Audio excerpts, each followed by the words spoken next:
fond. Fais-le comme ça. Je vais le tuer. C'est ça, je vais le tuer. C'est ça, je vais le tuer. Qu'est-ce qu'il y a? Qu'est-ce qu'il y a? C'est mon enfant. Fais-le comme ça. Nezezwa n'umugabo we mu bijyanye no mu buriri cyangwa se no mu cyumba. Balthazar n'inshuti ye bari basanzwe baryamana ariko banakorana mu kazi.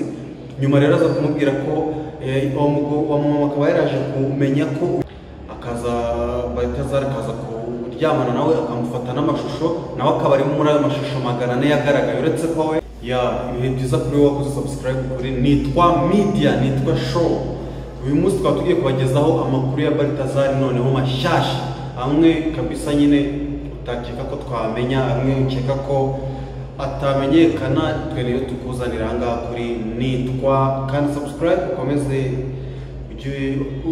ugerwaho na updates zigiye zitandukanye. Icyambere rero uyu mugabo Balthazar wafatanywe amashusho 400 y'abagore bagiye batandukanye harimo abaminisitiri abagore b'abaminisitiri abagore b'abayobozi bagiye batandukanye abo bakorana ndetse n'abandi.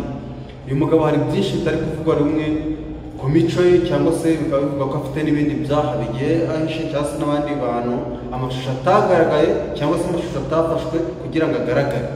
Uyu rero tuba dushaka kugira ngo tubagezeho updates z'ukuntu bigiye bikurikiranye ndetse no uyu munsi bihagaze n'ukuntu yaje guhagarikwa mu kazi ke ko kuyobora ikigo gishinzwe icungamari ndetse no kurwanya ruswa. Uyu rero umuntu wa mbere bafatanywe akaba ari umugore w'umuyobozi mukuru wa polisi y'igihugu cya Guinée Equatoriale.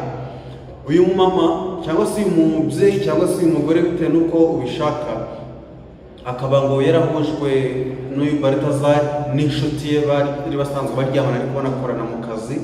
Nyuma rero aza kumubwira ko uwo mama akaba yaraje kumenya ko uyu mubyeyi uyu mama afite ikibazo cyo mu buriri cyangwa se cy'ubwigunge cyangwa se no kutanezezwa n'umugabo we mu bijyanye no mu buriri cyangwa se no mu cyumba akaza kubahuza bityo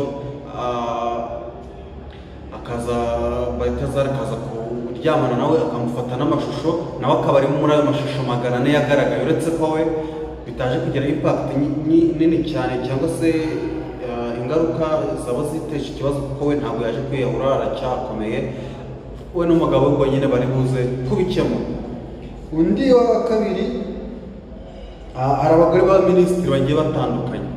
Iki gihugu nayo ni leta isanzwe nk'uko mu Rwanda nk'iki rero bari bafite abaminisitiri b'abagore babo nyine bashakanye nibo nabo baje kuva muri iki kigare cya Balthazar kuko uyu mugabo haje kugaragara amafoto ndetse n'amashusho bigaragaza ko yakundaga kwambara ubusa akambara udupantaro tumwegereye cyane kugira ngo agaragarize abakobwa cyangwa se abamama ko afite igitsina kinini bityo abashe kubakurura.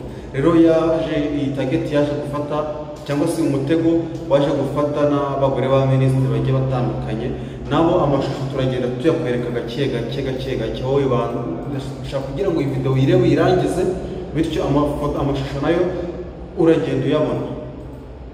Abandi bafatanywe n'uyu mugabo Balthazar harimo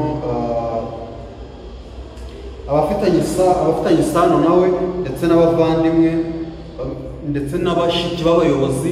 Urugero nk'aho yafatanywe na mushiki wa perezida wa Guinée Equatoriale. Urumva ni ikintu gisebetse cyane ndetse wenda kitavugaho rumwe ndetse muri iyi leta ndetse na polisi y'iki gihugu kubona mushiki wa perezida w'iki gihugu yararyamanye n'uyu mugabo kandi akamufata amashusho. Urumva ni ikintu kitagize nyine kitavuzweho rumwe. Uyu muperezida akaba yitwa Theodore Obiang Nguema Mbasogo. Mushiki urumva nyine nawe ari muri ayo mashusho. Urumva ni ikintu gisebetse uretse ko perezida yaje gufata umwanzuro wo kumwirukana ndetse no kuba nta kandi kazi ashobora gupfa kubona muri leta kuko yaje kugaragarwaho n'iki gisebo ndetse n'uru rubuga twarwita urubuga rwaje kumuteza benshi nyine mu baturage batangiye no kutavuga rumwe ku mikorere y'uru rwego. Abandi bantu bavuga bafatanywe n'uyu mugabo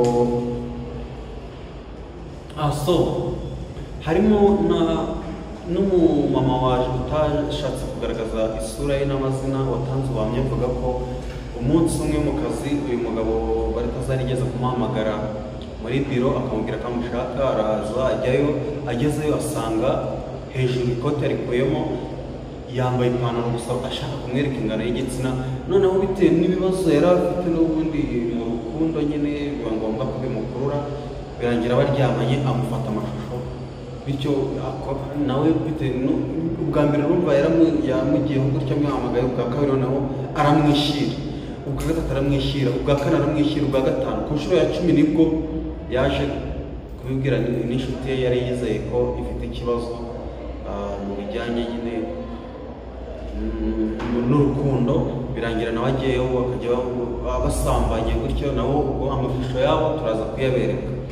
Uretse ko intumwa nkuru ya leta Guinée Equatoriale yitwa Nzanga Ngwema yavuze ko kuryamana n'umuntu utamuhatirije cyangwa se utamufashe ku ngufu, mbese nta gahato karimo, ndetse no gufatirana bitagize icyaha. Muri make nta cyaha kirimo kuko nta muntu umwe yahatirije, kandi mu bagiye batanga ubuhamya bavuze ko iyo wamubwiraga ko utameze neza urwaye yarakumvaga akakwihorera, ugakomeza ukaguma mu byo urimo, noneho nyuma ukaza kuza witeguye mukaryama. Urumva ko nta muntu umwe yashyizeho igitutu. Ikindi hari impungenge ko muri ubu busambanyi bw'uyu mugabo ndetse n'aba bagore 400 bagiye batandukanye haba hari indwara zandurira mu bitsina, nako mu mibonano mpuzabitsina zaba zaragiye zitangazwa zisharingwa nabo cyangwa se zikwirakwizwa muri iki gikorwa bakoze cyo gusambana, ubwo baracyari guperereza. Ikindi twabivugaho ni uko leta Guinée Equatoriale yavuze ko undi muyobozi cyangwa se undi mukozi wa leta uwo ari we wese uzongera gufatwa asambanira muri biro cyangwa se muri office azirukanwa cyangwa se azahagarikwa, nta mpaka, nta rubanza, nta no kugorana, bimwe bita ingorabahizi. So rero ni ibyo ngibyo twamaze kumenya ku makuru ajyanye n'ibya Balthazar Engoga. Keep tuning, subscribe, more videos are coming. Thank you for watching.